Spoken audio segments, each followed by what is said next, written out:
내가 금호하자매를 처음 알게 된 것은 2012년 1월 중국에서였다. 북한에서 장사하다 빛에 쫓들려 중국으로 건너왔지만 맑고 영특한 사람이었다. 그 당시도 나는 성경을 전하고 성경 말씀을 가르치는 일꾼으로 중국에서 사역하고 있었다. 중국에 온 그녀를 만난 나는 하나님에 대해 궁금해하는 금화를 위해 준비된 처소에서 성경 공부를 시작했다.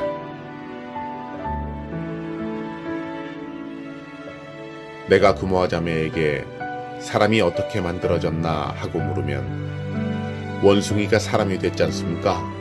하고 대답했다.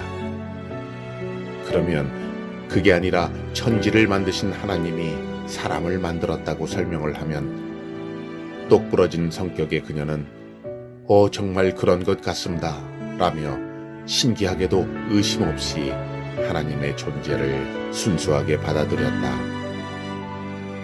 성경 공부를 하는 동안 금화자매는 하나님을 영접했고 놀랍게도 하나님 말씀을 가슴 깊이 새기게 되었다. 3일간의 성경 공부를 마치고 세례식과 함께 북한으로 가는 파송 예배 중 통곡과 회개의 막힘없는 기도를 강한 성령의 임재로 드리게 되었다. 사랑하는 아버지, 나는 갑니다. 하나님 아버지를 모르고 사는 불가마 속 같은 땅에 갑니다.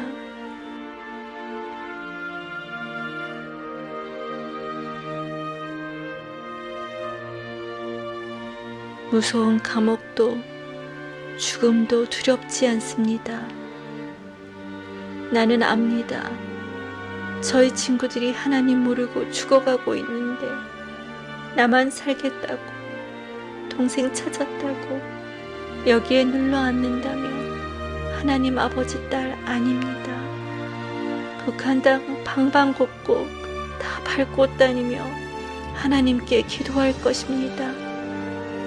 나의 죄 때문에 십자가에 못 박혀 죽으시고 다시 살아나신 예수님의 보혈로 우리를 죄에서 건져주신 하나님의 은혜와 사랑으로 걸어갑니다. 이 딸이 가는 길마다 하나님께서 함께하여 주시어서 한시 바쁜 이 딸의 길을 열어주시기를 간절히 기도합니다. 금화자매가 북한으로 돌아간 후 연락이 오면 그녀에게 필요한 것들을 준비해서 보내곤 하였다. 중국 현지 사역자가 친척을 방문하기 위하여 북한에 갔을 때 그녀가 밤마다 성경책을 들고 나가서 새벽에야 돌아오는 모습을 전해주었다. 그리고 3년이 되었을 때 금화자매가 중국에 나와 있는 동생에게 편지를 보내왔다. 조선에 와서 1분 1초도 주님을 잊지 않고 딱 주님의 뜻대로 살아가고 있다. 여기서 지하교회를 세웠어. 내가 잡혔을 때 16시간 동안 꼼짝 못하게 앉혀놓은 것이 내게는 얼마나 다행인지. 주님과 대화를 나누면서 힘들면 마음속으로 찬양을 부르고 배고프면 하나님께 생명의 떡과 생명수를 달라고 기도를 드렸는데 참으로 놀라운 것이 13일간 금식하였는데 하나도 배고프지 않고 굳세게 견딜 수가 있었어. 너무도 놀랍고 크나큰 주님의 은혜에 매어 살고 있다. 뱀처럼 지혜롭게, 비둘기처럼 순결하게, 굳세게 살 거야. 내 동생아, 단 한 번만이라도 너의 손 쥐어보고 싶고 내 옆에서 참 언니 구실을 하고 싶다. 기도하자. 꼭 주님께서 또 한 번의 상봉을 이루어 주시라고.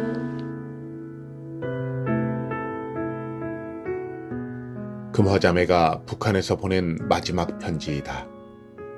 그리고 2014년 다시 발각되어 살아나올 수 없는 곳으로 투옥되기까지 19명의 성도들과 함께 하나님을 예배하였다.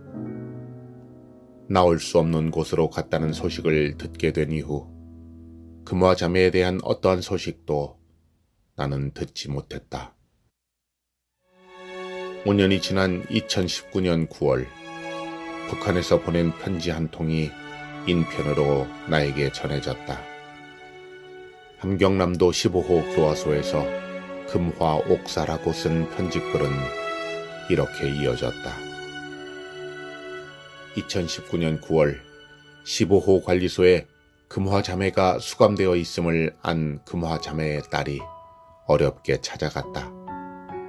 관리소 담당자를 만났을 때 금화 자매가 안타깝게도 2019년 7월 47세의 나이로 옥사하였다는 것을 확인하게 되었다. 차오르는 눈물을 주체하지 못하는 딸에게 관리소 담당자는 금화의 모든 삶은 항상 남을 배려하는 생활이었고 모범적이었다고. 강직한 성품과 지혜로운 그의 생활은 선생님과 같은 존재로 우리 관리소 안에 많은 활력을 불어넣어 주었다고 했다. 몇 차례나 금화에게 너 아직도 예수 믿는 것을 후회하지 않느냐고 물을 때마다 조금도 망설임 없이 매번 대답은 나는 지금까지 예수를 믿어 고난받는 것을 한 번도 후회한 적이 없다고 했다. 마지막으로 관리소 담당자는 애정이 담겨있는 따뜻한 어조로 너도 세상 살기 힘들더라도 꼭 금화 내 엄마처럼 살라고 당부했다. 그의 말에서 공개적으로 표현할 수 없는 의미심장한 메시지가 느껴졌다. 하나님을 믿는 순간부터 복음 외에는 다른 생각이 마음에 자리할 틈이 없던 하나님의 사람이었고 오직 주를 향한 열정으로 북한에 가서 1만 명에게 복음을 전하겠다던 그녀에게 주님은 감옥에서조차 빼앗길 수 없는 강권하시는 은혜를 넘치도록 부어주셨다. 그렇게 주의 영광으로 충만한 거룩한 성도로 살다가 하나님의 품에 안겼다. 고난을 벗삼아 믿음의 선한 싸움을 경주하며 살아갈 때 그보다 더한 하나님의 은혜로 이겨내며 순교한 성도의 피가 뿌려진 자리마다 생명의 꽃이 피어나고 있다. 복 있는 사람들은 의로 인하여 괴롭힘을 당하나 마침내 하늘나라가 그들의 것이 된다.